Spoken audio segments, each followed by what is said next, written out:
Wih, mantap jiwa raga. Saya bilang, Nemu lagi nih. Gundam tuh ini. Saya mau ngajarin anak saya itu suka mengkoleksi. Oke. Jadi dia sayang sama apa yang dia punya. Jiro lupa ngopi pasti Fatek Podcast. Ya, berarti untuk yang pemula yang tadi ya kisaran di bawah umur 10 tahun lah ya. Kita menggunakan baiknya mulai dari SD ini. Yes. SD atau model petit guy seperti ini ya Kang ya. Betul. Gitu. Nah, Fun juga sih. fun juga ya. Fun Iya. Karena kalau nggak salah untuk anak-anak juga untuk merakit ini kan perlu konsentrasi ya kan. Ya bukan anak-anak juga sih, tapi setidaknya membangun anak bisa lebih cerdas ya Kang. Betul. Karena kan merangsang otak berpikir. Oke. Dan kalau buat saya lebih baik main ini daripada main gadget. Setuju itu dia. Itu dia berpikir banget lah. Ya. Ini nyamain bentuk dan seterusnya gitu kan. Jadi memang menarik banget gitu Pak. Oke. Buat saya pesan buat orang tuanya adalah ya coba dukung dengan sewajarnya gitu. Jangan terlalu dilarang juga. Iya, Karena iya. dulu saya dilarang. Gitu. Dan Dulu dilarang ya? Dulu dilarang. Saya beli Gunpla pertama. Ngumpet-ngumpet saya nih? itu, ngumpet sih enggak. Oh, Cuma berantem. Gitu saya bukan nangis sih, cuman saya marah-marah di tempat saya mau beli Gunpla itu. Padahal dulu nih ya, harganya cuma 17.000 perak. 17.000 ya. Tapi berantem dulu. Pertama kali saya beli.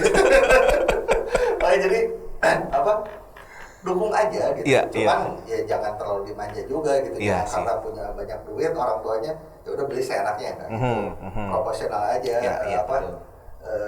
risk and reward lah supaya lu kalau ulangannya bagus beliin satu atau gimana. Nah, itu Oke. merangsang otaknya untuk berpikir lebih bagus lah. Gitu. Iya. Cobalah. Toh kan positif Ya. Betul. gitu. Nah, itu kan dulu kan Kang Ibob kan sempat berantem dulu sama orang tua nih. Kalau anaknya Kang Ibob sendiri ikut main juga nih sekarang, dikasih juga Kang atau gimana Kang? Berantem sama papanya sekarang. Maksudnya berantemnya bukan karena nggak mau dibeliin, tapi berantem Iya. untuk rebutan ini ya nih. Jadi kebetulan kalau anak itu baru mau 3 tahun kan. Oke. Dia belum terlalu tertarik sama sama ngerakit. Iya. Cuman dia rada saya bikin deg-degan nih, mulai tertarik sama isi lemari papahnya. Nah, Itu bisa jadi kudeta nanti nih. Iya. Jadi ya saya cerita, saya kan koleksinya nggak cuma Gundam ya Kang. Bahkan kalau saya tuh tipe kolektor yang memang saya beli hanya apa yang saya suka. Iya. Tapi nggak semua juga. Iya, Kalau harganya udah aneh-aneh sih saya belum beli juga gitu. Iya. Nah, saya beli jagoan-jagoan yang memang saya suka gitu. Terutama jagoan-jagoan yang mengisi masa kecil saya. Iya. Oke. Nah, jadi kayak ada beberapa robot di rumah tuh yang dia kalau dulu Voltus ya. Iya, Voltus. Kalau saya sebut tuh Gao Gaigar. Jadi salah satu jagoan favorit saya itu Gao Gaigar, dan Gao Gaigar itu ngebentuk tangannya itu kereta Shinkansen. Oh. Kereta Shinkansen itu jadi tangannya dia. Jadi gitu. tangannya. Anak saya kecanduan kereta. Wah, pertanda nih. Jadi koleksi Gao Gaigar saya, kalau saya pulang kerja gitu ya, itu kadang bentuknya berubah. Mamanya cerita ke namanya Kenji kan, anak saya Kenji. Kenji mau ngambil kereta yang dirobot papa. Nah itu Sudah mulai nih drama sepertinya. bapak-bapak ya.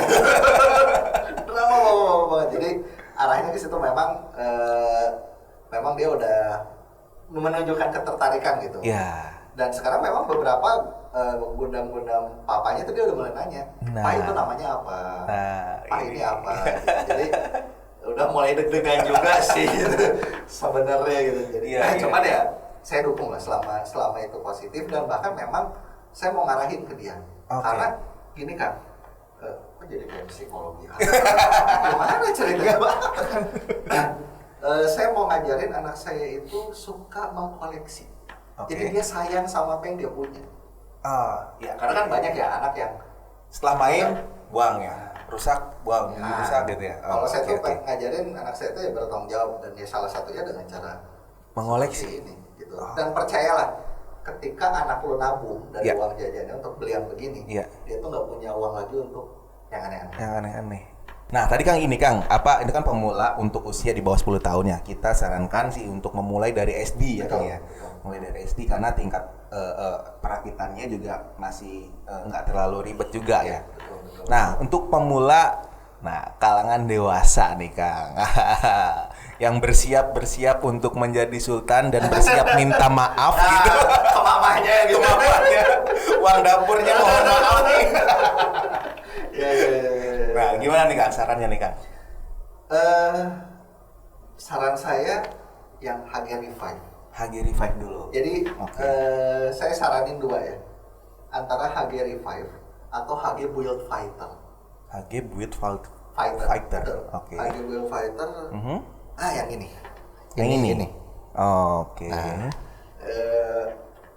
itu tuh saya bilang ya sekali lagi, itu plastiknya udah empuk, artikulasinya oke, maininnya enak, buat foto-foto bagus, dan ya itu harganya juga reasonable lah gitu untuk yang udah mulai masuk SMP gitu. Saya saranin itu, cuman balik lagi, sebelum lu rakit gunpla lu, ya minimal belilah alat-alatnya dulu, peralatannya. Betul. Nah gitu, saran saya minimal ini deh. Buat motongnya dulu kan? Iya, buat motongnya aja. Kalau masalah amplas apa, itu kreasi kamu lah nanti. Iya. Jadi untuk kebetulan kalau untuk yang Bandai itu sendiri, sekarang ini untuk ngelepasin part dari runner tuh udah enak banget lah. Nggak pakai itu ya. Nggak ngebatin gitu. Nggak ngebatin gitu. Jadi saran saya ambil yang Revive atau yang HGBF-nya. Oke. HG Build Fighter tuh saya rekomendasinya ke situ dulu lah. Insya Allah. Maksudnya gini, kenapa? Karena kan kita bicara keluar uang ya. Jadi supaya bijak lah penggunaan uangnya tuh, lu keluarin uang sekian, dapat produk yang memang worth it, saya bilang. Perkara lu nanti hunting kit yang keluaran tahun 80 apa segala macam, itu besok lagi gitu. Itu nanti kita bahas bab lain gitu. Kalau memang mau rakit awal, saya bilang cukup oke lah. Iya, benar banget. Oke, berarti kita dimulai nanti dari yang ini ya, tadi Revive ya. Oke. Sama model-model yang kayak gini ya Kang? Iya, yang Build Fighter ini ya. Bahkan kalau saya cerita sedikit, kenapa dulu saya anti HG kan? Dulu saya anti HG. Anti HG, saya sukanya MG. Kenapa bisa gitu Kang? Karena buat saya HG itu jelek dulu. Karena ini kan yang kebayang sama saya Kang. Gara-gara awal ini nih. Iya. Jadi berpikiran bahwa HG jelek. Oke. HG jelek. Jadi selang sekian tahun, karena kan saya nggak diizinin ngerakit, saya bilang selang sekian tahun, saya nggak bawa. Saya ngerakit MG kan. MG-nya wing juga. Nah jadi begitu ngerakit MG wing, saya bilang, mantap jiwa raga. Saya bilang, nemu lagi nih. Gundam tuh ini. Pokoknya HG, saya ngelecehin gitu. Saya bilang, nggak oke. Nah sampai satu ketika, yaitu kurang lebih 2013, Build Fighter ini muncul kan. Saya lihat review, kayaknya menarik, saya bilang. Saya nyobain, udah hilang image HG jeleknya ya. Bahkan saya bilang HG Revive hari ini adalah lini favorit saya kan. Malah jadi favorit ya Kang. Luar biasa. Kalau dari saya sendiri gitu. Iya sih. Ya itu makanya Kang, banyak banget artinya dari sejarahnya Kang Ibob nih kan, mulai dari SMP ya kan, 18 tahun udah jadi begini kan gitu. Nah, itu untuk orang-orang koleksi nih Kang ya. Maksudnya kan untuk orang-orang koleksi. Mereka pasti punya rasa kebanggaan selain dia merakitnya kan gitu ya. Ada nilai atau value-nya nggak sih Kang gitu?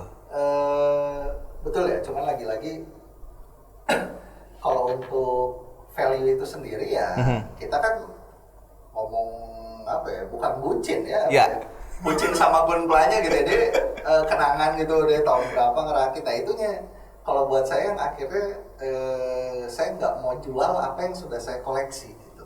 Gitu. Karena sejarahnya ada juga di situ ya. Dan saya sendiri sampai hari ini mohon doanya ya dari teman-teman itu saya doain kan, doain. Amin. Saya pengen punya museum mainan.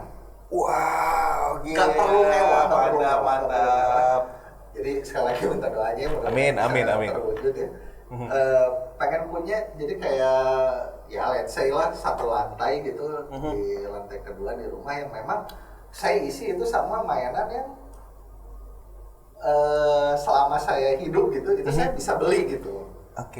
Dan itu tidak terpatok merek, tidak terpatok lini tertentu atau apa. Yang jelas saya mau tunjukin gitu bahwa ini loh gitu, ada hal-hal yang memang lebih gitu dari sekedar koleksi. Kalau di kota-kota besar udah banyak banget itu yang punya museum mainan. Betul, bahkan di Surabaya kalau saya nggak salah itu udah sampai yang harga mainannya itu seharga satu mobil mewah. Satu mainannya? Bukan satu mainan, satu ruangannya. Betul, itu yang wah ini saya pikir harus gitu. Jadi bukan untuk jadi tempat wisata, enggak. Cuman maksudnya kalau orang main ke rumah kita gitu, ngeliat bahwa pajangan tuh nggak cuma pot bunga aja loh. Itu sih kalau sedangnya itu saya mau nanamin ke khususnya keturunan saya itu bahwa ya belajarlah mengkoleksi sesuatu. Karena itu bagus. Wow. Saya doain deh Kang, mudah-mudahan berhasil terus nih Kang. Amin. Iya. Nah itu kan arti satu museum itu untuk ya setidaknya kenikmatan tersendiri ya Kang. Betul. Tapi sorry deh saya cut sedikit. Voltus yang tadi Kang Adit bilang. Iya. Itu saya sebutin nilainya nggak apa-apa ya. Iya, mungkin kita bisa bahas kalau saya diundang lagi nih. Siap Kang. Tenang, kita sampai ngobrol di sini terus nggak apa-apa Kang. Itu ada satu lini ya, namanya itu Godaikin. Bukan Godain dong. Godaikin itu keluaran tahun 80 apa tahun 70-an itu saya lupa. Voltusnya kan. Itu kalau saya nggak salah ya. Itu nyentuh angka 60 juta. Wow. Voltusnya. Bentuknya jelek. Iya kan masih bentuk begitu kan gitu. Wow. 60 juta. Value-nya. Nah. Itu maksudnya kan luar biasa. Itu ya. Waduh gila. Artinya kan ada nilai lebih gitu. Bukan sekedar mainan, bukan sekedar merakit kan gitu. Bukan sekedar grade lah bla bla bla dan lain-lain lah gitu kan. Ada nilai lebih gitu.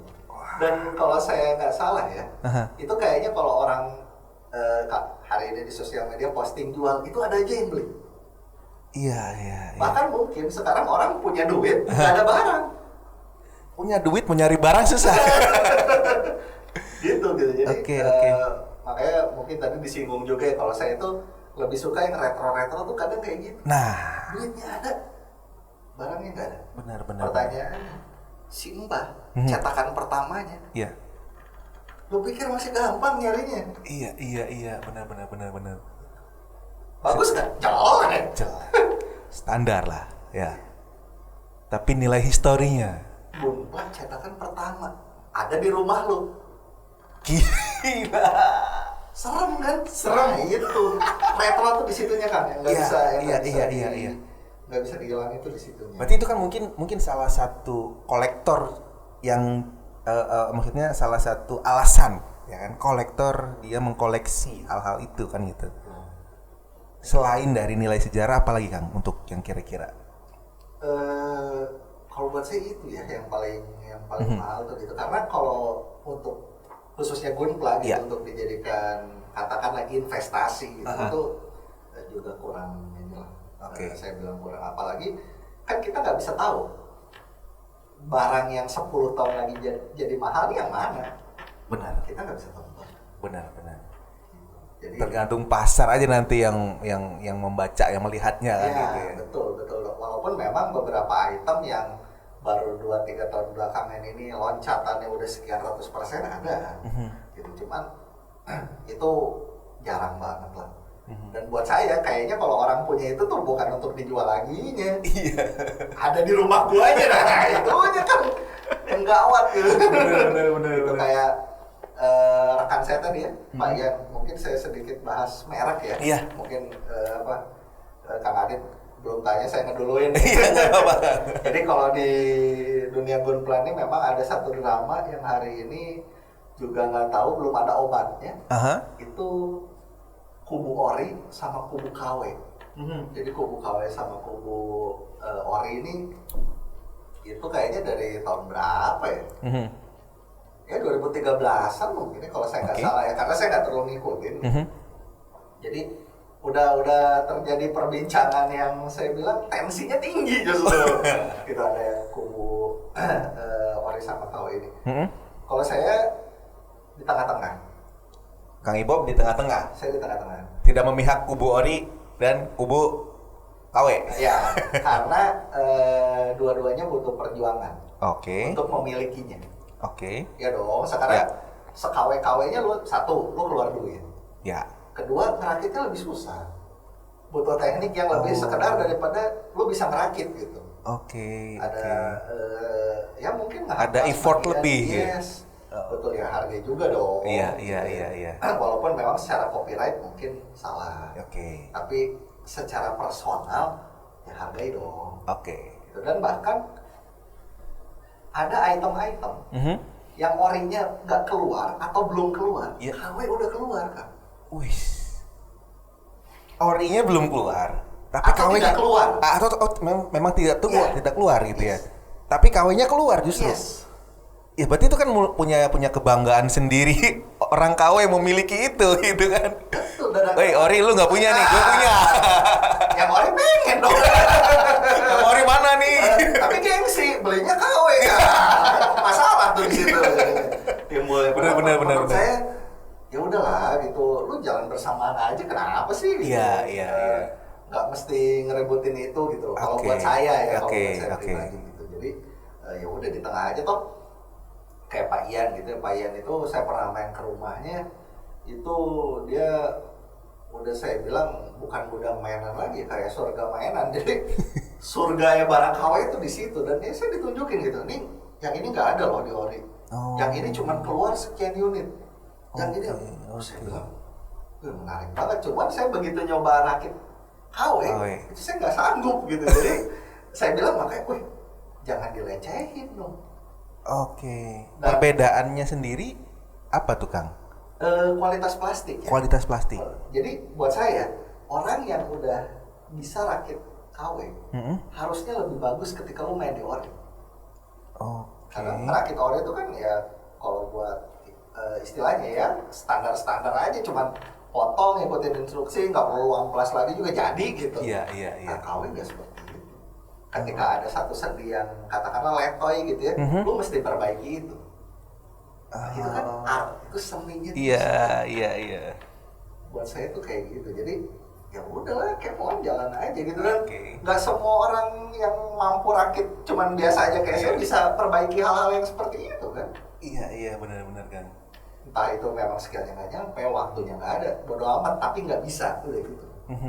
Nah itu jadi makanya kita mesti hargai poin-poin itu. Oke. Dari sisi saya gitu. Iya, berarti kan ya baik KW ataupun ori sendiri memiliki keunikannya sendiri-sendiri kan gitu kan. Betul. Yang KW-nya kalau memang untuk mereview atau merakit sendiri itu kan memang butuh effort lebih lah istilahnya. Effort lebih banget. Ya, karena ya dengan karakteristik KW-nya lah gitu kan. Betul. Dengan karakteristik KW-nya, nah kemudian dengan karakteristik ori sendiri kan itu memiliki nilainya masing-masing gitu, tingkat kesulitan masing-masing sih gitu. Betul. Jadi let's say ya kita bareng-bareng aja mungkin. ketika di display ya udah lu bernaung di bawah satu nama Gundam. benar kan. Gitu aja. Jadi apalagi di luar itu ya kita bernaung di satu hobi yang sama. Yes, benar banget nih. Itu aja sih kalau saya. Dan oh ya mungkin saya lupa juga tadi, sekarang ini kan Gundam juga sebagian udah ada yang terdiri dari part-part besi. Oke. Ada yang part yang besi ya Kang? Yes, betul. Itu tuh namanya metal build. Kalau yang di apa si keluaran Bandai itu sendiri. Nah itu juga metal build itu sendiri di KW-nya juga udah ada. Oh. Gitu. Bahkan menariknya yang si lini Gundam besi-besi ini beberapa item tuh lebih menarik yang KW-nya. Justru lebih menarik di KW-nya ya. Di samping harganya yang ya kompetitif lah kompetitif, ya. Okay. Murah juga enggak gitu. Iya. Murah juga enggak, tapi ya kompetitif lah. Jadi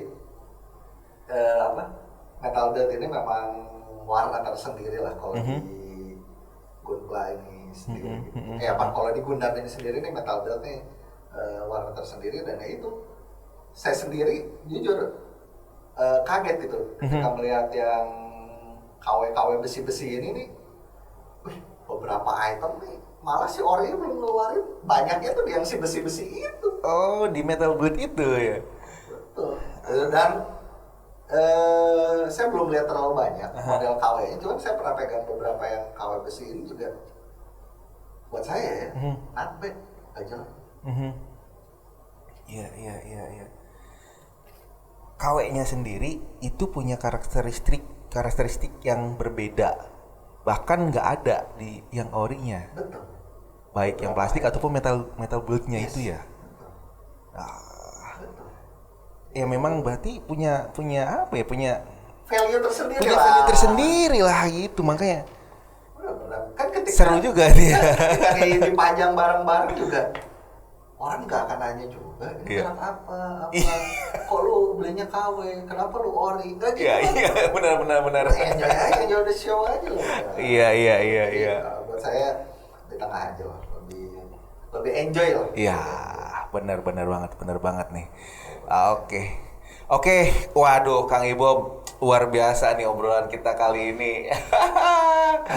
Tapi next kita akan membicarakan lebih lanjut nih, Kang Ibob. Jangan kapok nih ya, kita undang lagi nanti ya. Ditunggu.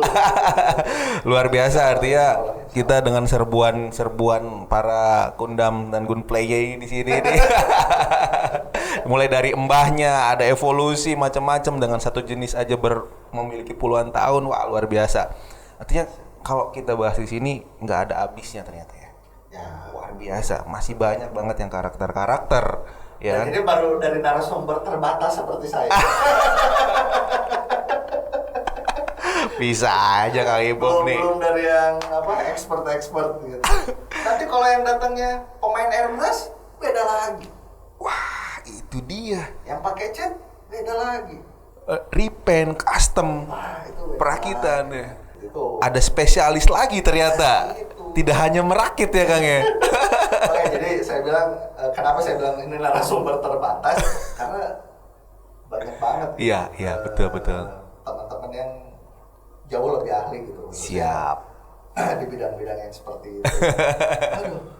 Siap Kang. Wow, ini segini juga udah lumayan. Terima kasih banyak nih Kang. Aduh, banyak banget informasi yang bisa saya dapat juga.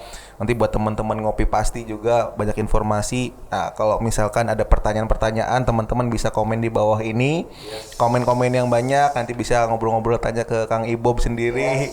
Gimana nanti caranya untuk membuat museum mainan. Barangkali mau nyumbang mainan? Iya.